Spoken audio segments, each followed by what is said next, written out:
The man everyone mocked had a secret that changed my life. At work, there's a guy everyone laughs at. They call him weird and make jokes behind his back, but I decided to get to know him. Little did I know, befriending him would change my life forever. It started about a month ago when he was hired and assigned to my team. Let's call him Mark. He was relentlessly positive, always offering a kind word or a smile. But his quirks stood out. He did yoga in the parking lot during breaks and napped on top of his car at lunch. The teasing began almost immediately. Even the department head made snide comments within earshot. Mark didn't seem fazed. He kept smiling, kept working hard, and didn't let the negativity stick to him. I found his attitude refreshing, so I volunteered to train him when he joined the team. Sitting together daily, I got to know him better. Beneath the quirks was a deeply kind and thoughtful person. One day, I asked Mark about his habits. It's all about balance, mind, body, spirit, he told me. The world can be heavy, but you don't have to carry it alone. That stayed with me. I'm overweight and had been feeling stuck for years. On a whim, I asked Mark if he could help me get in shape. He lit up and said, "Of course." The next Friday, Mark took me through a workout after work.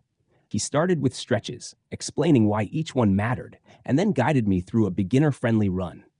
He didn't push me too hard, just encouraged me to do my best. To my surprise, I ran a mile in under 10 minutes, a huge accomplishment for me. Mark didn't stop there.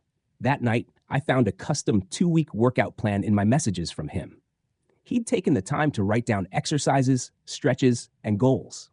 He even outlined short and long-term milestones, including training for a half marathon. "I was in your shoes once," he told me. "Someone helped me. Now it's my turn to help you." But not everyone at work saw Mark the way I did. The jokes continued, louder now that I was spending more time with him. I stood up for him as much as I could, but it was disheartening to see people dismiss someone so genuinely good. My supervisor pulled me aside one day. "You're wasting your time," she said. "He's not going to fit in here." Her words infuriated me, but they also fueled my resolve. Mark had already done more for me in a few weeks than most people had in years. I wasn't going to let anyone tear him down. Over the months, I stuck with Mark's plan.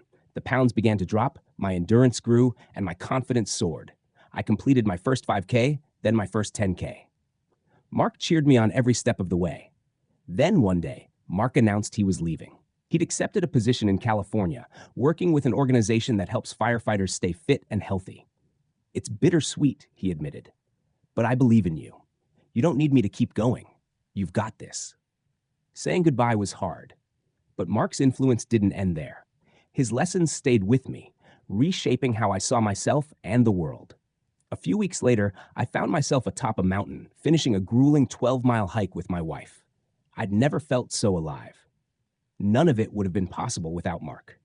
The guy everyone laughed at, he changed my life. And if there's one thing I've learned, it's that the people we overlook often have the most to teach us. Mark's impact didn't just transform my fitness. It reminded me of the power of kindness, persistence, and seeing people for who they are, not how the world labels them.